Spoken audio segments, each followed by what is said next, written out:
Hello and welcome back to another lecture in the series titled Introduction to Literary Theory.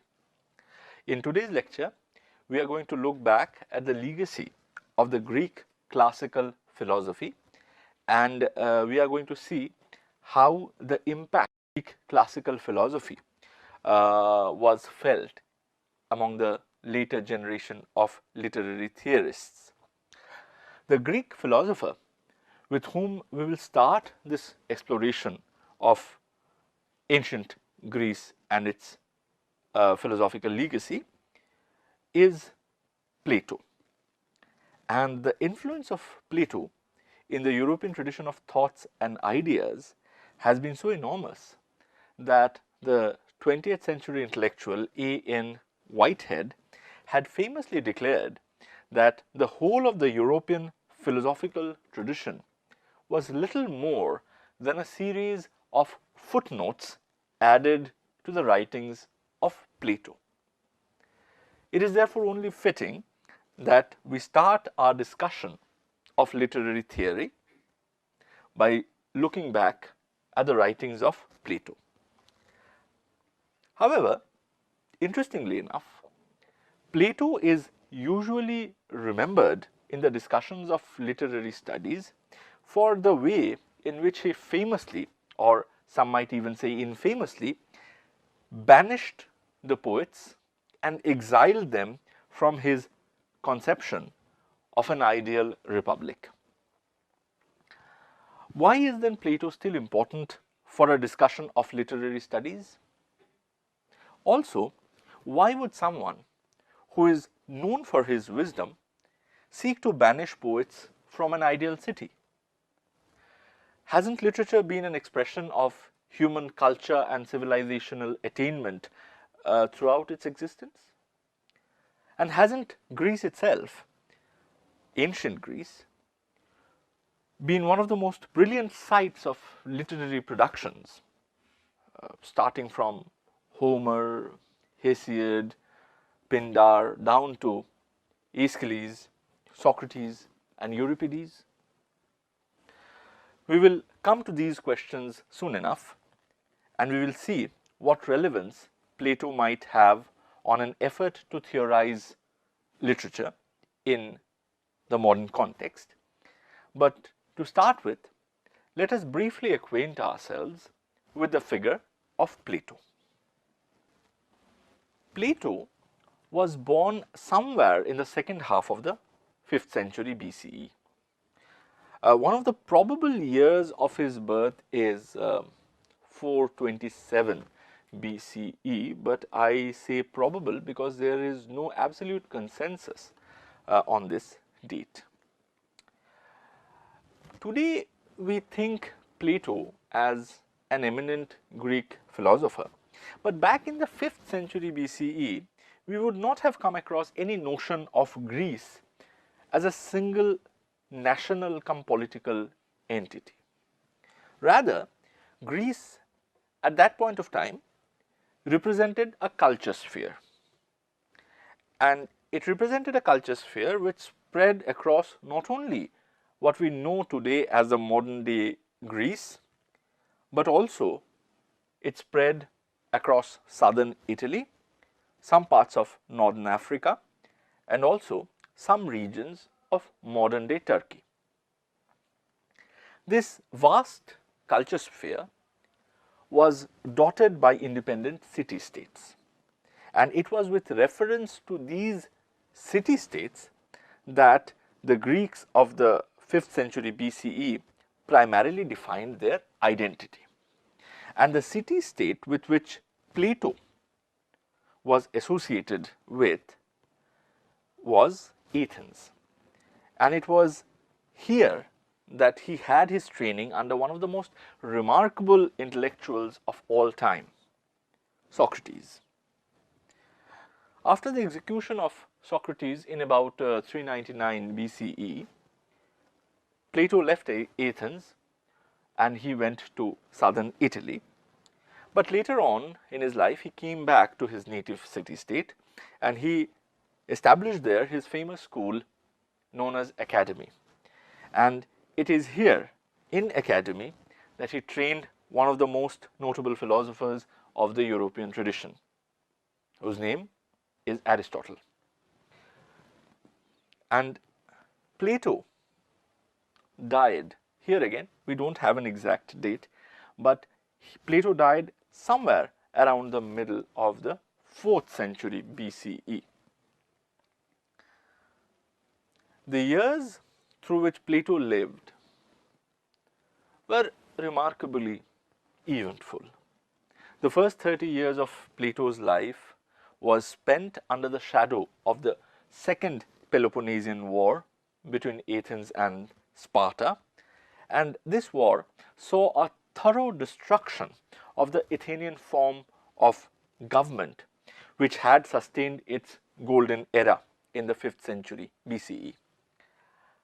Plato's career, therefore, in a way marks both the high point of the achievements of the classical Athenian civilization, and also it bears witness to the beginning of the end of that civilization. And ironically, some of Plato's own relatives were responsible in siding with the rival power of Sparta and bringing down the earlier form of Athenian government that ultimately led to the downfall of the Athenian civilization as a whole. But even more significant in this regard is Plato's association, direct association, with Socrates, that mercurial figure who was greatly responsible for questioning and for undermining some of the very foundational beliefs that held the Athenian way of life together. In fact, Socrates was executed in around 399 BCE by the Athenian state for not recognizing the god of the city, and this was a charge brought against Socrates. He did not recognize the god of the city, and he was said to corrupt the minds of the young men of Athens through his novel ideas, through his system of questioning some of the foundational beliefs. But what was this Athenian world order, this old Athenian world order that Plato saw crumbling during his own lifetime? This world order can perhaps be summed up by using a single word, and that single word is democracy. The road to democracy for Athens began early in the 6th century when a Greek statesman named Solon reformed the existing model of Athenian governance. Under Solon, governmental power, which was previously held by a group of 9 Athenians of noble birth, passed on to a council of 400 Athenian citizens who now formed the government of the city-state. About 100 years later, this inclusive expansion of the political structure was furthered even more significantly by a man named Cleisthenes. Now, Cleisthenes also, like Solon, was a statesman, and he was the one who finally severed the connection between political power and the wealthy nobles of Athens, because Cleisthenes gave every free male citizen of Athens the power to vote, and it was through this voting process that the government of the city now came to be elected. Thus, in 507 BCE, the democratic form of government was born in Athens. Though most of us are now accustomed to living under democratic regimes all over the world, in 507 BCE, democracy was a revolutionary idea where small tradesmen, wealthy citizens, aristocrats, all of them became equal partners in the Athenian government. But we have to remember that this sense of equality and political agency was shared only by the free male citizens. And though this of course represented a major increase from the days before Solon, when only 9 aristocrats ruled Athens, it was still only about 20% of the total people living in Athens who had the right to vote. So, free male citizens of Athens actually consisted not more than 20% of its entire population. Women, slaves, and foreigners were still excluded from the political scene in democratic Athens, and they did not have the right to vote. And we will see during the course of our lectures how this exclusion of women, how this exclusion of slaves, of foreigners played an important role in Plato's theorizing about literature in his book, The Republic. Incidentally, The Republic, which is the book that we will be focusing on, is in fact the text where we find the idea of banishing the poets from the ideal city-state to which I had referred to earlier. And therefore, it is on this book that we would pivot our discussion on Plato and his theorization of literature during the course of today's lecture. Having said this, I would also like to point out that the Republic is not primarily a treatise on literature. Rather, its main focus is on the idea of governance. Its focus is on what are the best ways to govern a state. And as I have already mentioned, the Athenian democracy, which had sustained the classical golden age of Athens during the 5th century BCE, was already being questioned during Plato's lifetime, not only by external threats posed by such neighboring city-states like Sparta, but also internally by individuals like Socrates. And situated in this twilight of Athenian democracy, Plato, in his treatise, The Republic, tried to look into the possible forms of governance that might prove best for the running of an ideal city-state. Now, the very fact that literature is conceived as part of this broader social political framework and not as an isolated practice is something to be noted, because if we understand this, then we will not be taken aback when we see contemporary theorists trying to read literature by placing it within a broader interdisciplinary context. Because this is precisely what has been happening with all theorizations of literature since at least 360 BCE, when Plato wrote The Republic. But before we start discussing about Plato's theorization of literature with respect to The Republic, let me point out one very important aspect about the writings that have come down to us bearing the name of Plato. These writings are mostly in the form of dialogues, with perhaps the only major exception being the work titled Apology. In these Platonic dialogues, we usually see the figure of Socrates occupying the center stage, and we see various other people engaging in disputation, engaging in conversation with the philosopher Socrates. It is this conversational style that Socrates uses to expound his theories and also to demolish received ideas presented by his interlocutors. This means, firstly, that Plato's dialogues themselves reflect the kind of literature for which classical Athens was most famous for, which is the literary form of drama.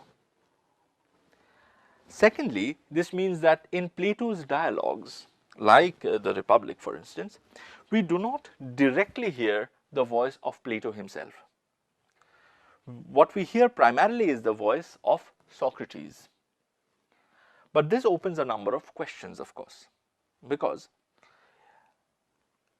is Socrates' voice that we hear in a text like the Republic, is it representative in a transparent way the voice of Plato?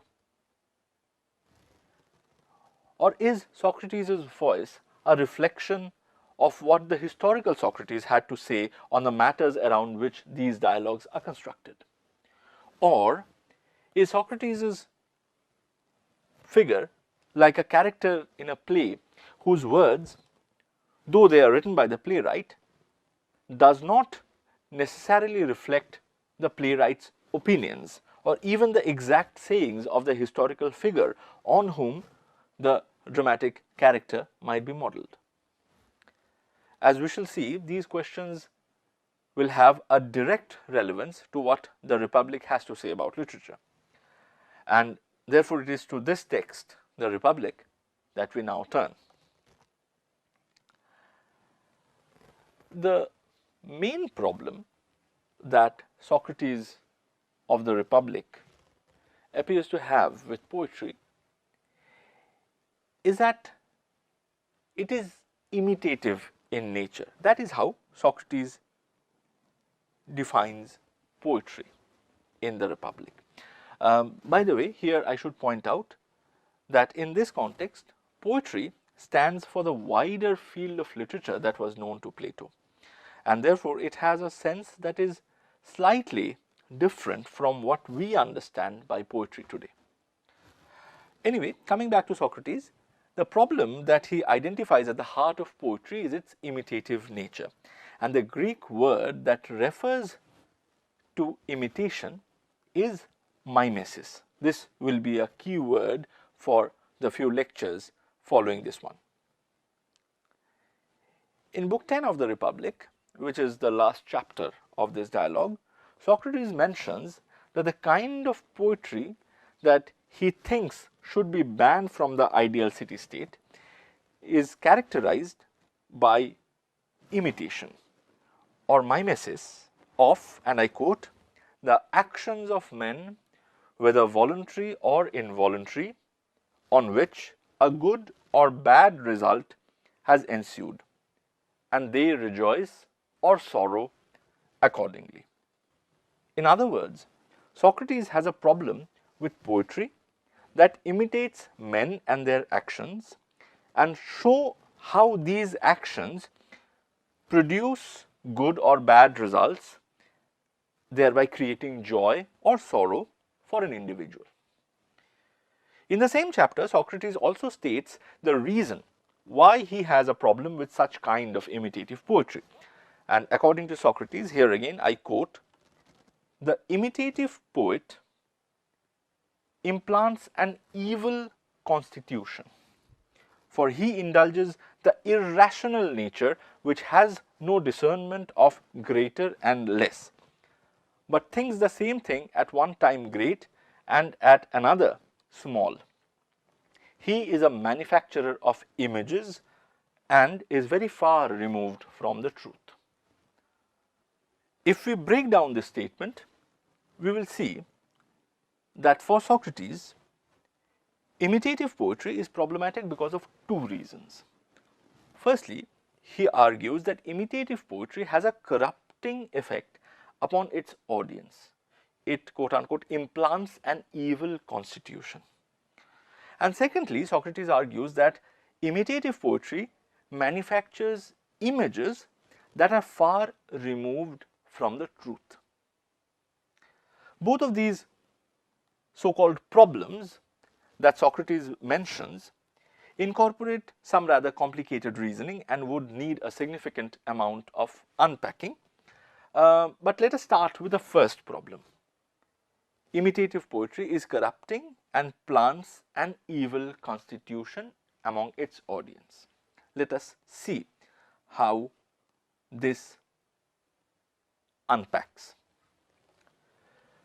In some earlier chapters of the Republic, namely Book 2 and Book 3, we find a rather straightforward explanation, in fact, of this moral objection that Socrates levies against imitative poetry. In these books, Socrates argues that stories told by the poets have as profound an influence on the mind of young children as gymnastic exercises have on shaping their bodies. Therefore, given the significant ways in which stories can fashion the impressionable mind of young children, they should not be exposed to certain kinds of imitative poetry. And what are these kinds of poetry? Well, the kind of poetry that Socrates has in mind here is a one which depicts bad characters or which depicts morally degenerate actions.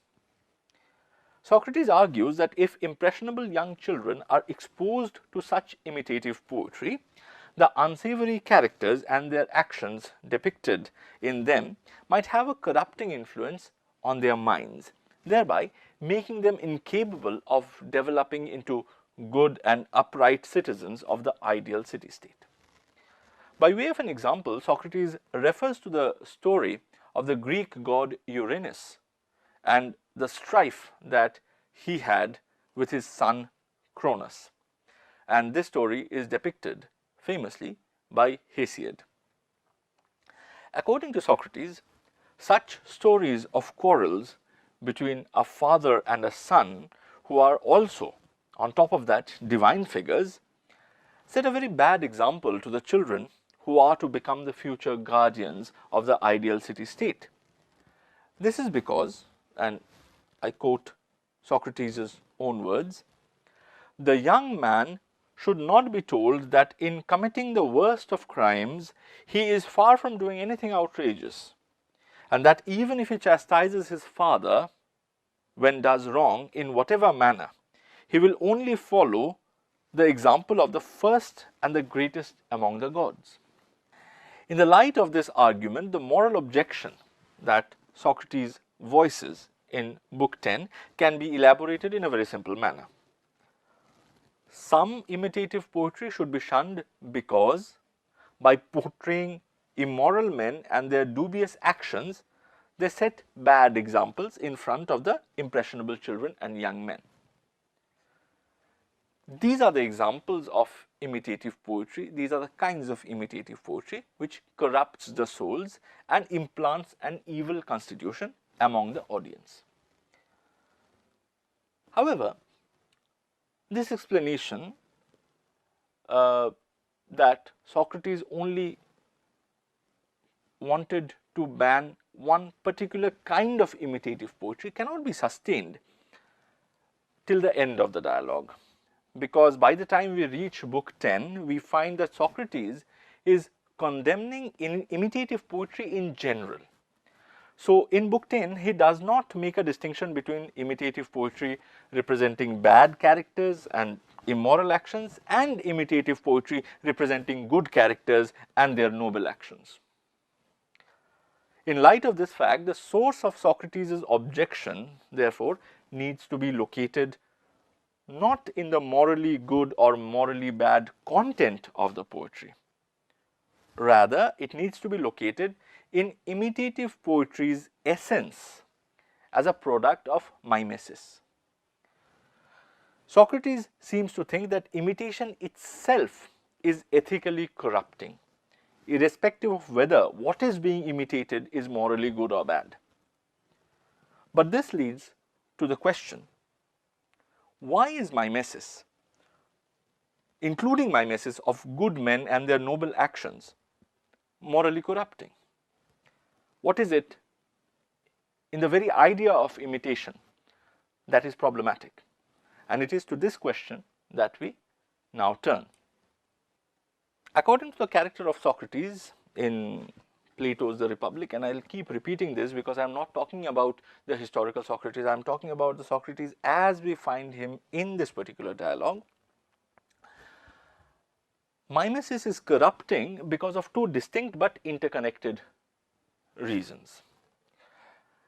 The first reason has to do with the nature of reality or nature of truth, and this is associated with a philosophical theory that is usually referred to as Plato's theory of forms.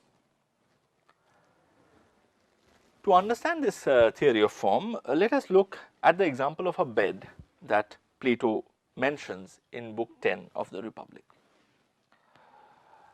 Now, what do we understand when we try to think of a real bed or a true bed? According to Plato's theory of forms, the true and original bed is, and I quote, one existing in nature, which is made by God. Now, this might sound slightly counterintuitive given the fact that when we think about a bed, we usually think of an object that is made by a carpenter. However, according to the theory of forms, what the carpenter makes is in fact a copy of the original form of the bed that already exists in nature. And this original bed is unconnected with specific instances of beds that we might come across in material reality. To understand the logic of this argument here, let us assume that by using some high-tech weapon, we managed to destroy all the specific instances of beds that exist in material reality. According to the Platonic theory of forms, even then, even with all the material beds gone, we will still retain the idea of the bed, because the idea is universal and that idea is not dependent on the existence of specific individual beds.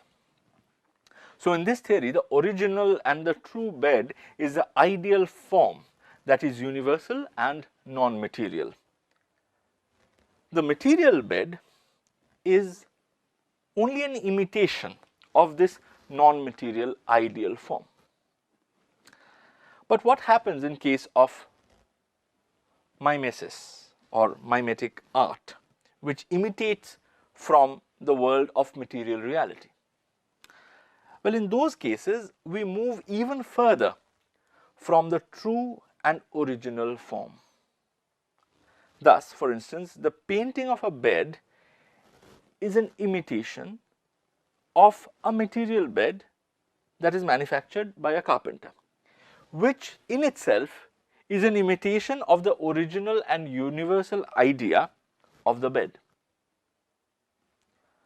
Socrates in Plato's The Republic builds his critique of mimesis in general and mimetic poetry in particular on this sense of distance from the original and true form of a thing.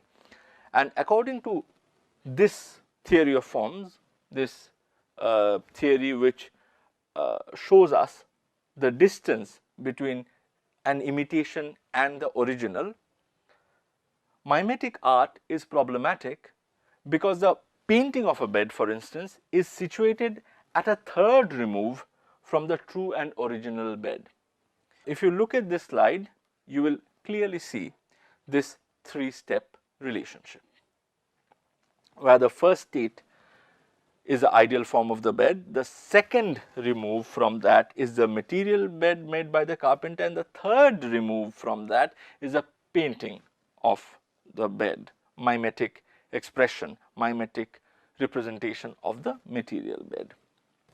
Now, there is a problem here, which is that even if we assume that the process of mimesis, as depicted by the act of painting a bed, is situated at a third remove from the truth, from the reality of the ideal form, why should it be considered as something which has the power of corrupting, something which is deceiving, something which is morally not right? Well, the argument is that since material bed is a specific representation of the ideal form, it only represents an aspect of the universal, that is to say, a very small part of the whole. When the painter in turn imitates the material bed, he imitates not the material bed as it is in reality, but rather as it appears to him. So, for instance, the painter standing next to a material bed will only paint the bed as it appears to him from that angle. This appearance does not encompass the entire reality of the material bed. This is because as soon as the painter changes his position, and here of course we are talking about realistic painting, the form of painting that would be known to Plato, as soon as the painter changes his position, a new angle is achieved and a whole new appearance of the bed is revealed to him. And this new appearance is separate and distinct from the earlier appearance. Therefore, a painting of the material bed is again a small part of what the material bed is in reality. So, as you can see, with each shift in the chain that takes us from the ideal form to the material expression to the artistic imitation of that material expression, we move more and more away from the original essence of a thing. And this in itself is problematic, but this sense of becoming further and further removed from the truth as we pass through different levels of mimesis is even further augmented if we consider that the faculty of human perception is notoriously prone to folly. Let us again consider an example. Let us say that there are two objects which are of absolutely same dimensions and they are situated at two different points, one nearer to me and one further to me. When I look at both of them, the one nearer to me will appear to be larger and the one further to me would appear to be smaller. Now, if I were to try and paint them, I will paint according to this perception and represent one body as small and the other body as large. But in reality, the dimensions of these two bodies are absolutely the same. So, my artistic imitation will be based on a faulty appearance and not on the true reality. Similarly, if I look at a stick immersed in water, I might paint it as crooked because that is how it will appear to me. But in reality, the stick might be straight and might only appear crooked in water because of refraction. Here again, my imitation of the material object would be faulty since it will necessarily be based on appearances rather than on the truth, rather than on the reality. Thus, since mimesis is susceptible to deception because it is based on appearances rather than on truth and reality, imitative art is realized as problematic. But as you have noticed in my discussion so far, I have explained the objection to mimesis, the objection to imitation only with reference to visual arts. So, now the question is, how does this all connect to the topic of literature and more specifically to the suggestion of banning the poets, imitative poets, from the ideal city state? We will address this issue in our next lecture.